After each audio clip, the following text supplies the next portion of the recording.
live كأني توسكا مانتو سبتمبر تدبي طبعا وأنا مالك استدحاد وعن ترى جرينا الناس بوعني طبعا سوقنا وفرينيا سيدا ركتان لندن سيشن لعقت داب كوي ترى كنا سوق بايبا وجرنا 23 بيبس ويصل كنا صار مران تاسنا تي بي أنا 50 بيبس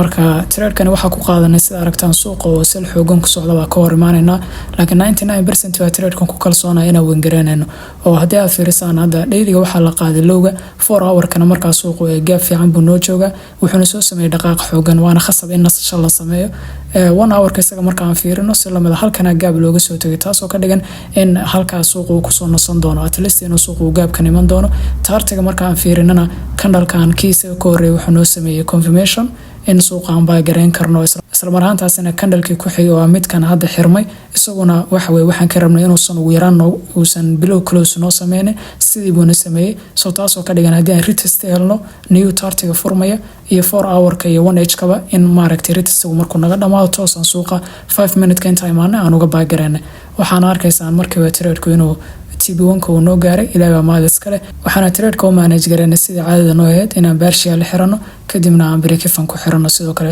trade-ka suuqana runtii volume fiican buu nasiiyay ilaa maadis kale waana mid aan markasta ka expect gareeyo marka aan trade qaadanayno xilliyada volume-kana marka aan trade gareyno si daily aan u trade gareynaa 5 maalmood oo asbuuc u furan yahay ugu yaraan 4 maalmood oo kamid ah ardadana ay la trade gareeyaan oo hadda trade-kan ugu wada jirnaa adigana hadda doonaysa inaad la trade gareyso waxay gala soo xiriir kartaa lambarka shaashada kaaga muuqanaya ama linkiga profile-ka ku xiran sidoo kale trade-yada aan qaadano waxaan soo geliyaa Telegram linkiga profile-ka ku xiran ugu dambeyn waxa arkaysan trade-ka inuu TB-ga noo full noo gaaray ilaa maadis kale 50 bib live-kana maanta intaas ku yahay nabadgelyo